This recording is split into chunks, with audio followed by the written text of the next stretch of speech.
Make every night a wonderful journey, no matter where you are. Good night, sweet dreams. The first story, crossover. Dreams are real, they always have been and they always will be. What we dream actually happens, through sheer force of will and thought. The human mind reaches out and creates a world akin to ours with all our hopes and fears ground in, dominated by our most recent experiences, based on what we last saw. Our dream can be the living embodiment of what we yearn the most, or our most abhorred nightmares. It may be a safe haven or a hellish land of blight. Imagine yourself in front of a large sheet of cloth you can't cross, keeping you from that which you crave the most, and dream sharp shards of glass, reflecting with their multiple facets you and what you are, flying in towards the sheet of cloth.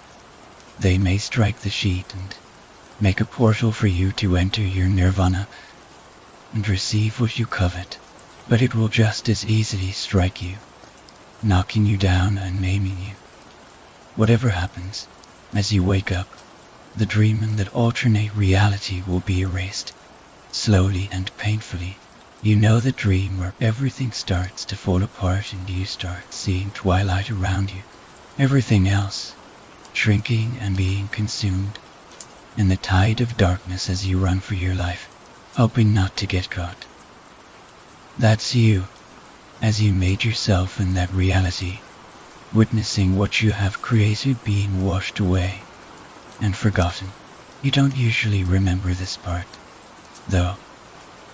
It can be so frightening that the brain decides against storing it in memories. So, that's it. We dream and we create new worlds that get erased without any consequences.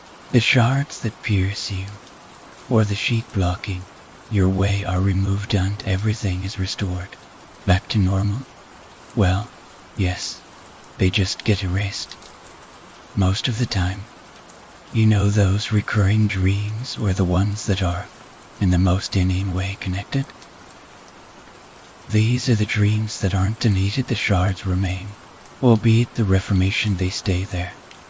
And you sometimes feel them, experience them. They're usually harmless.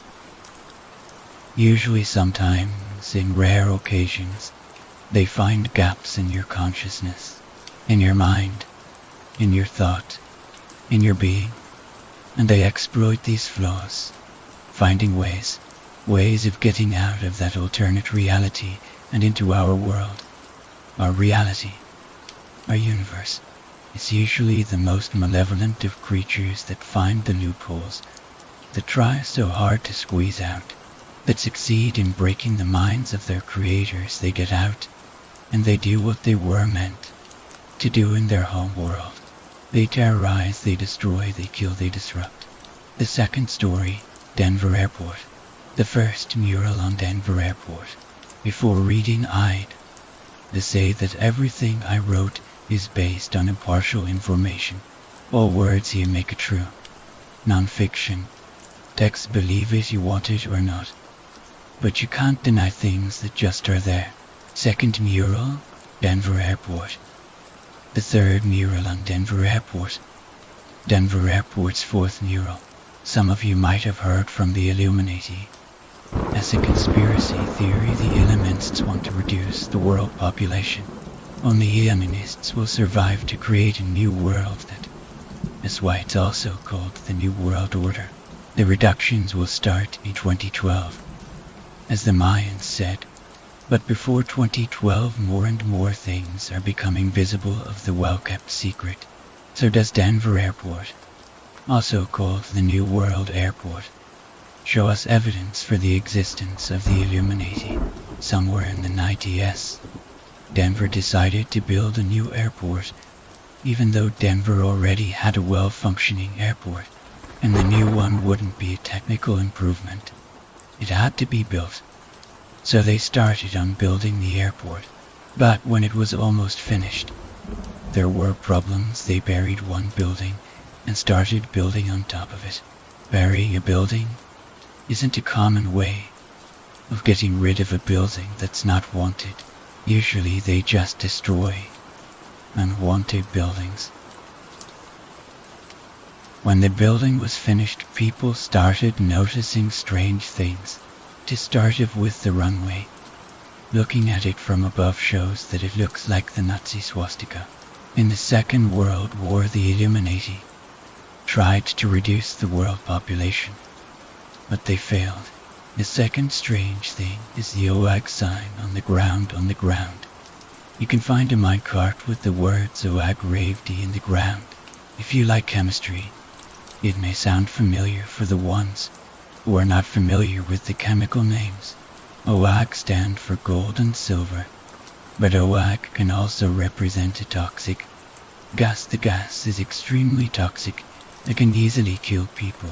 There also is a time capsule. In the airport on the capsule, the Freemasons can be found. The Freemasons are almost the same as the Illuminati. They both want population reductions and for a new world to be built afterwards.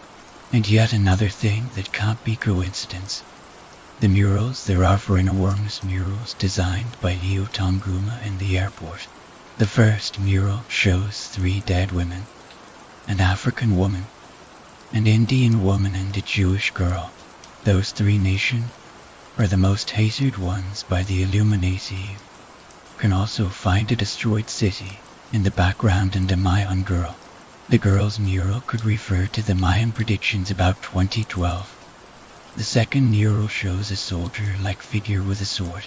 The sword is stabbing a white pigeon, which is the symbol for peace. You also see dead children and crying women. There also is a gas coming from the soldier, which can refer to the OAG. The minecart is in front of this mural. At the third mural you can see all the children from the New World. They are giving their weapons to a German boy who is making something else out of it. There's no need for weapons in the New World. Everyone lives in peace. The last mural shows the New World. The animals and the people are living in perfect harmony. You can also see a Messiah-like figure who is holding a plant, which is a symbol for new life after all the murder taking place on the first murals. The world is in harmony. The murals is exactly what the Illuminati wants. Remember that the first building wasn't found and the second one was built on top of it.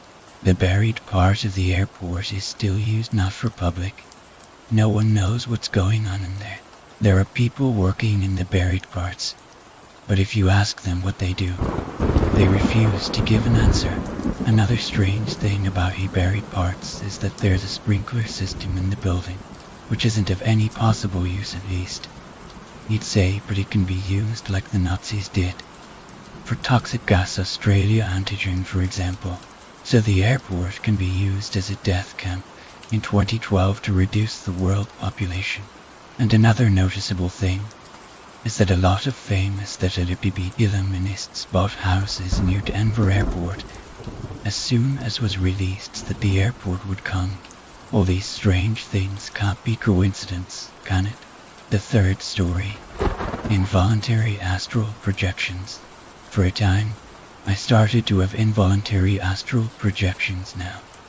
Most of the time, I just stayed in that stage that happens before, where you can't move yourself, but you're still conscious, and can hear incredibly loud and kinda loud and high-pitched sounds inside your head.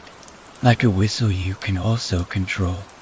At the crazy Rosicrucians, I met said that this was your vibration level, and that it was normal. I think it's just some crazy shit going on in your brain, but who knows? I like to differentiate that state from sleep paralysis. For a reason I'll explain later. Anyway, from time to time, I could actually get past the state and perform an astral projection. I never managed to choose where I was going to, even though I tried. I read some people could, but I was just left disappointed. However, some of the places I went to were very cool. My first astral projection was in the car. and I thought I was gonna die. I was just sitting idly, a bit sleepy, when suddenly I was fully aware and couldn't move myself. Regardless, there was always a presence, a positive presence. But I felt like the reason such a positive presence was there, even if just in my mind, was because I needed to be protected, which scared me. When I was around 15, these projections happened more and more often, everywhere, with more and more the feeling something evil was around. One time, it happened in the classroom, and I astral projected to some place completely dark, with voices around me saying stuff that, while I was understanding, I was also aware that I wouldn't remember, and I don't. Depending on your state of mind, you simply don't remember the details of an astral projection, and even when you do, they start fading as the days goes by, unless you write it off somewhere as soon as possible. Around that time my grandma died. Some days after she died, I astral projected and felt attracted to the bathroom. I saw in the bathroom then a human decomposing, like a zombie, staring at me. Although it had no eyes, it was easily the scariest fucking shit I ever saw in my whole life. I tried to scream, but I couldn't. My shock was so huge that I heard the scream in my head, and woke up because of the shock. My projections were never crystal clear, but were clear enough to provoke reactions in me. Imagine walking to your bathroom and seeing a ghost zombie staring at you. Not a movie, not a dream. It wasn't real either, but it was the closest it could ever get without being a prank. I was starting to get really scared with all these events. Then one day, the astral projections stopped.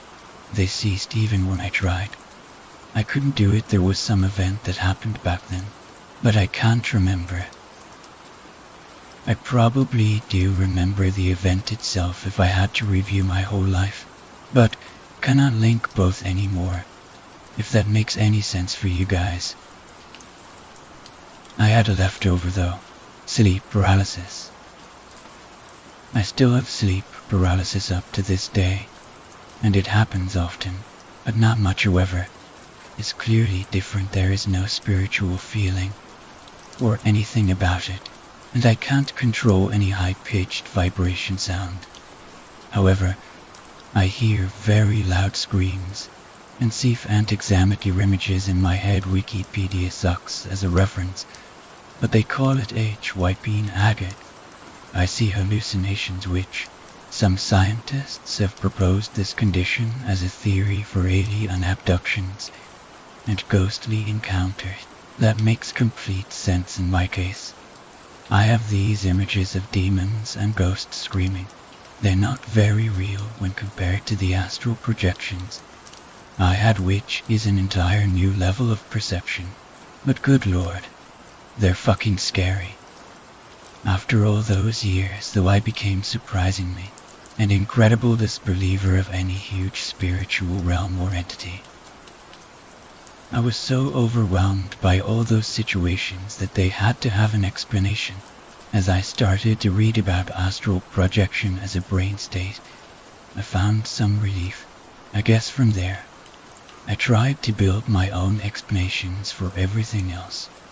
Tried to minimize the odds of going crazy with that. I guess seeing spirits all the time is not a condition humans are supposed to be in.